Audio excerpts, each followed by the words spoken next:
마태복음 8장 말씀 중심으로 해서 인생의 풍랑을 만났을 때라는 제목 가지고 말씀을 드립니다.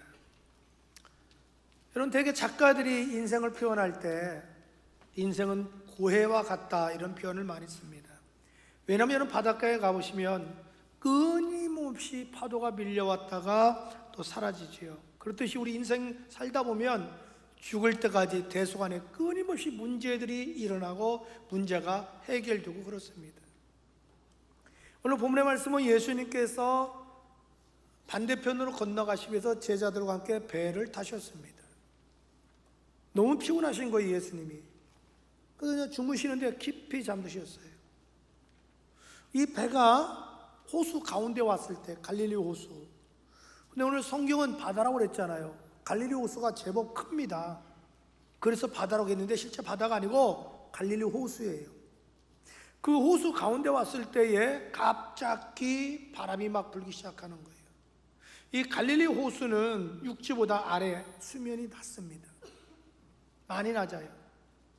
그래서 갑자기 이렇게 막 돌풍처럼 바람이 일어나는 거예요. 처음에는 제자들이 바다의 전문가들, 어부 출신이니까 나름대로 균형을 잡았겠지요. 근데 점점 바람이 세지니까 파도도 거세지면서 파도가 막 배 안에 들어오는 거예요. 물벼락을 맞을 수밖에 없지 않아요. 그리고 제자들이 열심히 배 안에 있는 물을 퍼냅니다. 근데 문제는 갈수록 바람이 세지고 파도가 세지니까 배가 출렁댈수록 뒤집어질 지경까지 오는 거예요. 한 발자국도 나가지는 못합니다. 처음에는 제자들이 자신만만하게 그 풍랑을 헤쳐나갈 수 있다고 생각했습니다. 왜? 그런 경험이 여러 번 있으니까. 근데 그날따라 일어난 풍랑은 도저히 자기들 힘으로는 어떻게 할 도리가 없어요. 옆에 보니까 예수님은 세상으로 주무시거든요. 은근히 이게 화가 나는 거예요. 그러니까 신경질적으로 예수님 깨웁니다. 주님! 아니 어떻게 주무시냐고, 세상 부르고. 속된 말로 해도 너무하는 거 아니냐고 막 그러는 거예요. 예수님께서 탁 일어나시더니 파도를 향하여, 바람을 향하여, 바다를 향하여 꾸짖으면서 잔잔하라.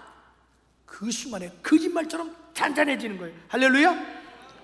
그 순간에 제자들이 이분이 누구시기에 바다까지, 풍랑까지, 바람까지 잔잔한가. 이것이 본문의 내용이거든요. 그럼 첫째로, 왜 풍랑이 일어날까요? 여러분 인생을 살다 보면 예측 못한 상황에서 이 문제 저 문제, 시련과 역경과 고난이 오잖아요. 왜 이런 일이 벌어지냐는 거죠. 몇 가지 이유가 있습니다. 먼저는 믿는 자에게도 풍랑이 일어날 수 있음을 깨닫게 해주기 위해서 그렇습니다. 오늘 여러분의 신앙생활을 잘못하다 보면 장밋빛 생각만 가지고 신앙생활하는 사람이 있습니다. 처음에 예수님 교회 오면 누구라도 그래도 전도할 때 예수 믿으면 영혼이 잘 되고 범사가 잘 되고 강건합니다. 예수 믿으면 기쁨이 넘치고 평강이 넘치고 예수 믿으면 형통합니다. 다 그 틀린 얘기는 아니에요. 그런 부푼 가슴을 가지고 처음에 신앙생활해요. 그런데 어느 날 갑자기 환난과 시련과 역경이 와요. 물론 예수 믿기 전에도 왔었어요. 그러나 예수 믿으면 없을 줄 알았어요. 근데 그게 생기니까 당혹스러운 거예요. 갈등이 생기는 거예요. 정말 이거 뭐가 이상한 거 아니야?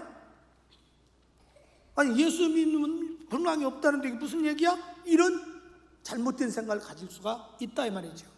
그럼 우리 예수님이 보여주는 것이 뭐냐면, 봐라, 내가 탄 배도 풍랑이 일어나지 않는, 예수 믿는 데서 풍랑이 없는 게 아니라는 거예요. 지나가는 게 아니에요. 비껴가는 게 아니에요. 올 수 있다는 거죠. 믿음의 조상 아브라함에게도 기근의 풍랑이 왔어요. 요셉에게도 고난의 풍랑이 왔어요.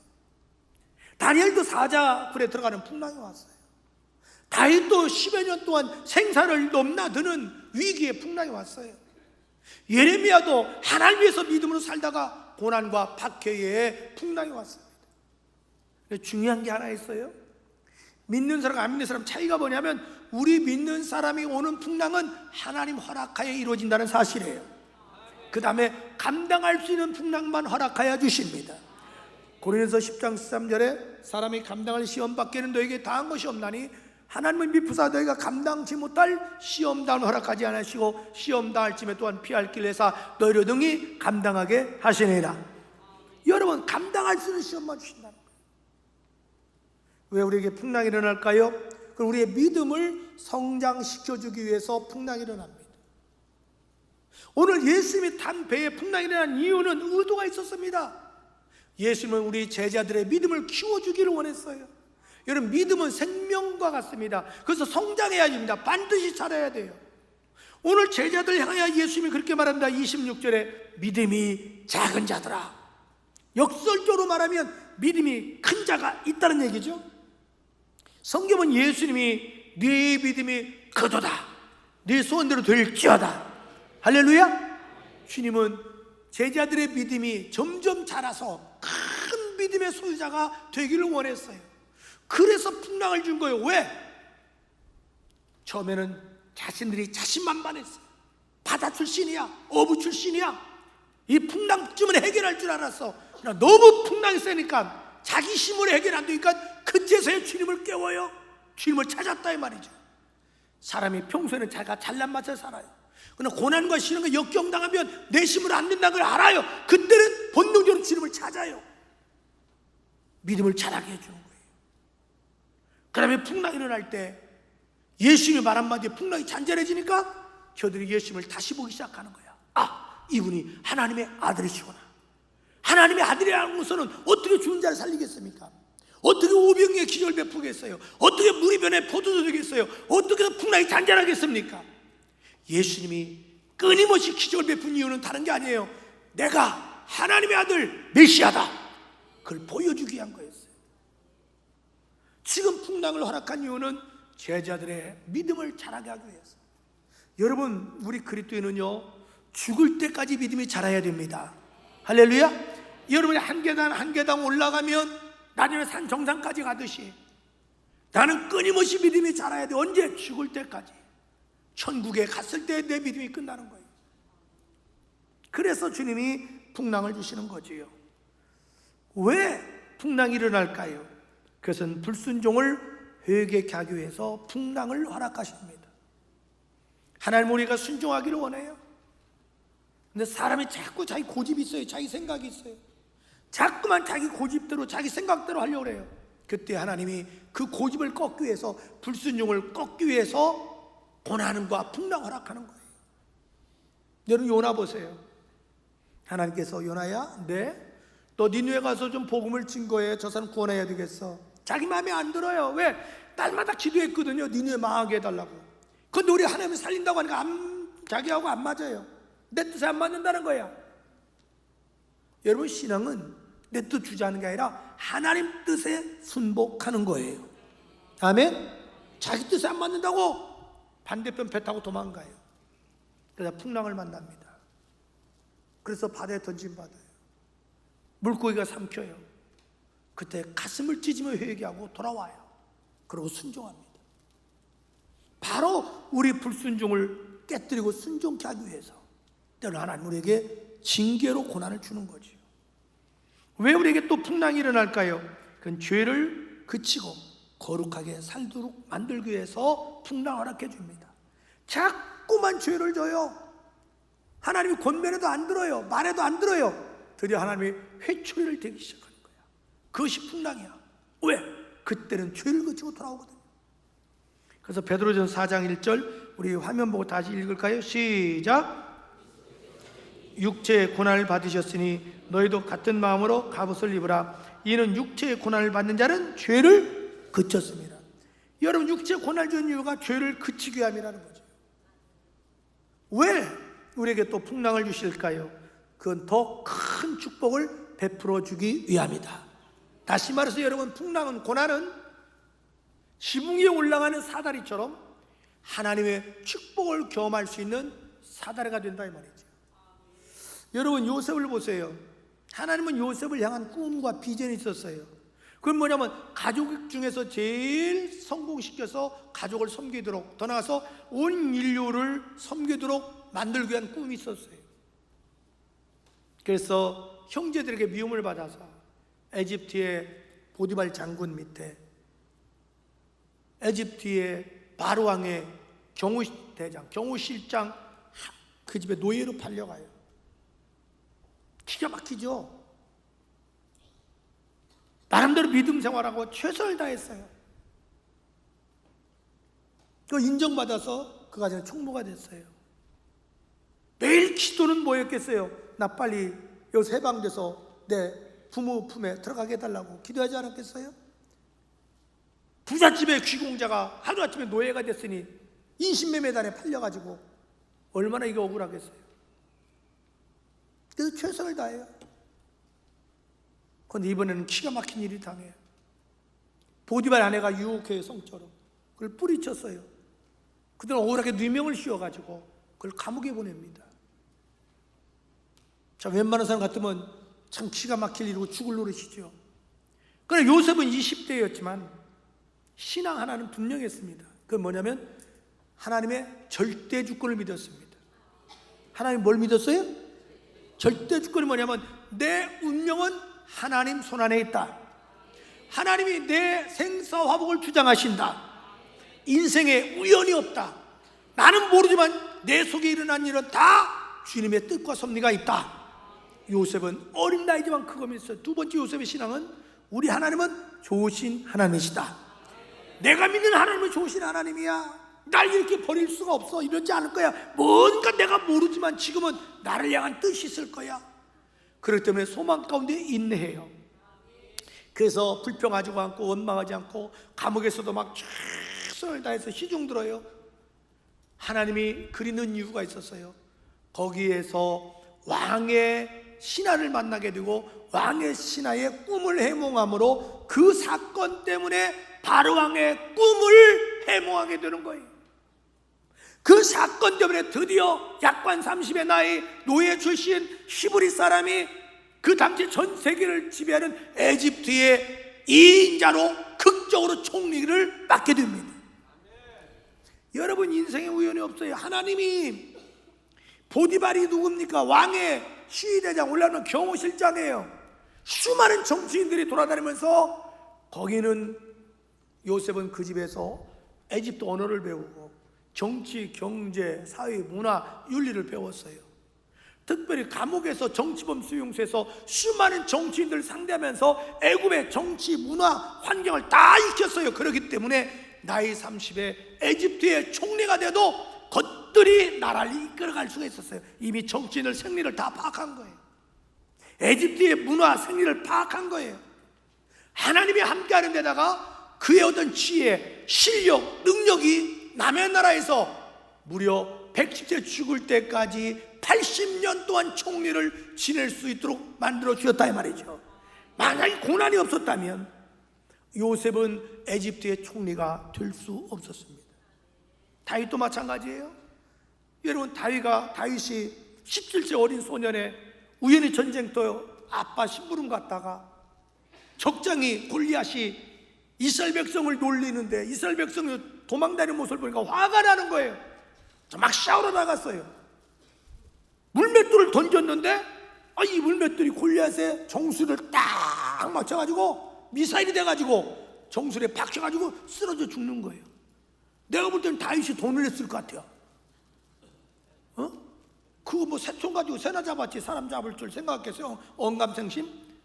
그 사건이 일어나니까 엉겹결에 그냥 사울왕이 너 이리 와봐 그러더니 자기한테 경호실장을 시키는 거예요. 엉겹결에 다 된 거예요. 뭐든지.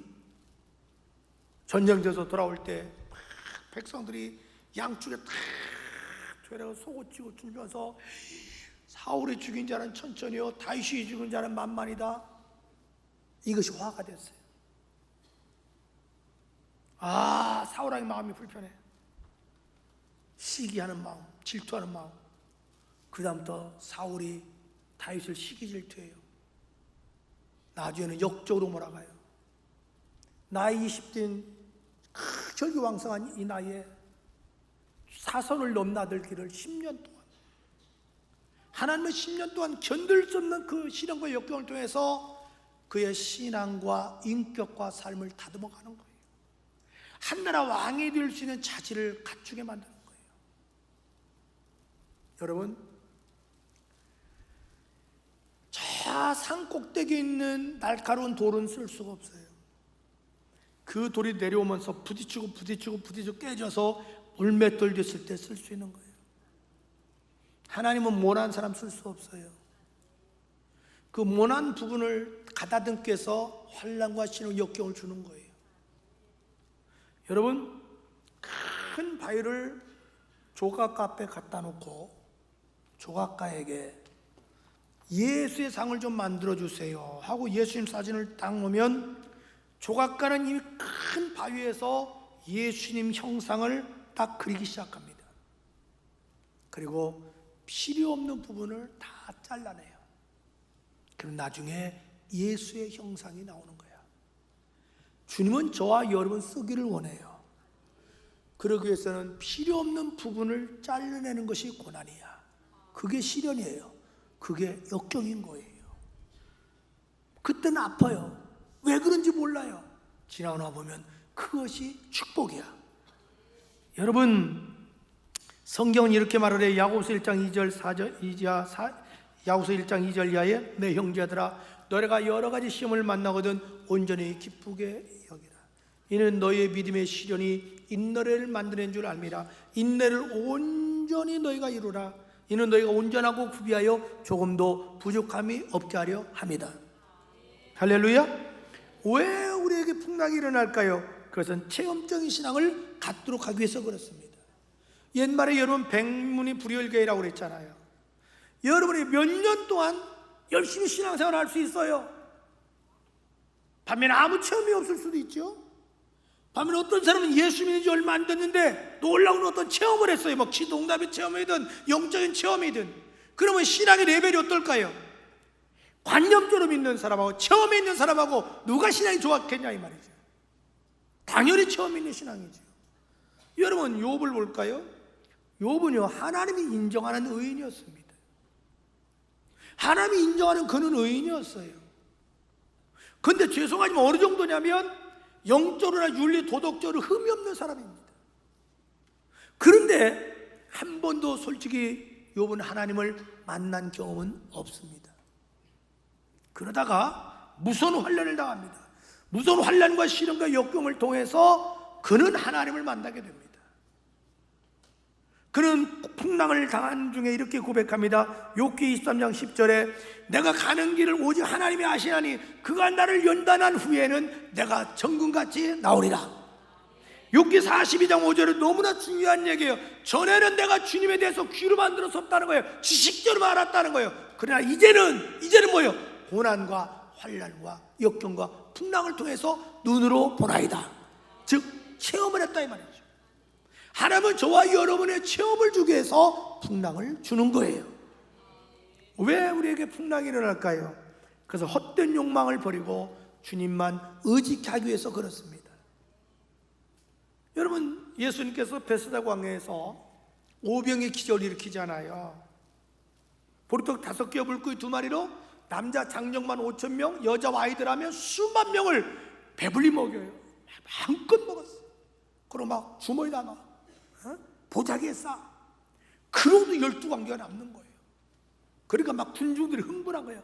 가난했던 백성들이 막 배불리 먹으니까. 그런데 예수님이 막 배불리 먹였어요. 흥분했어요. 왜 왕으로 세우자는 거야. 그 제자들이 막 더 흥분했어요. 드디어 때가 됐다. 멀잖아. 우리가 이제 집권 세력이 될 거야. 우리가 혁명군이 돼. 흥분해 있어요. 근데 예수님이 혁명 일으키려고 온 건 아니잖아요. 그래서 예수님이 그 자리를 피해요. 그래서 제자들에게 너를 배를 타고 빨리 건너가라 그래요. 제자들이 배를 타고 가다 풍랑을 만나요.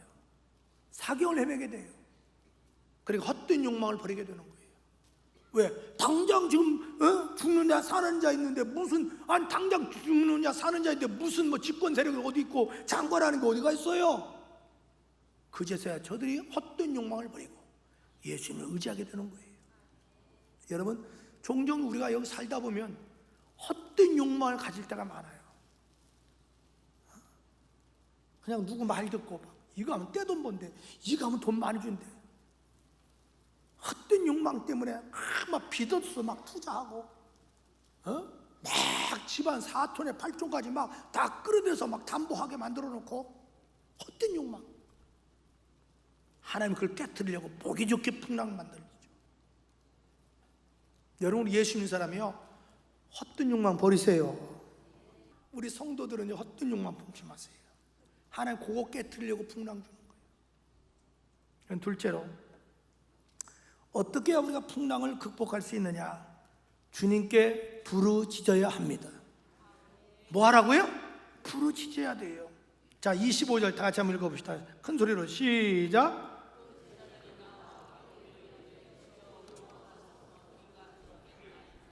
막 예수님을 깨우는 거야.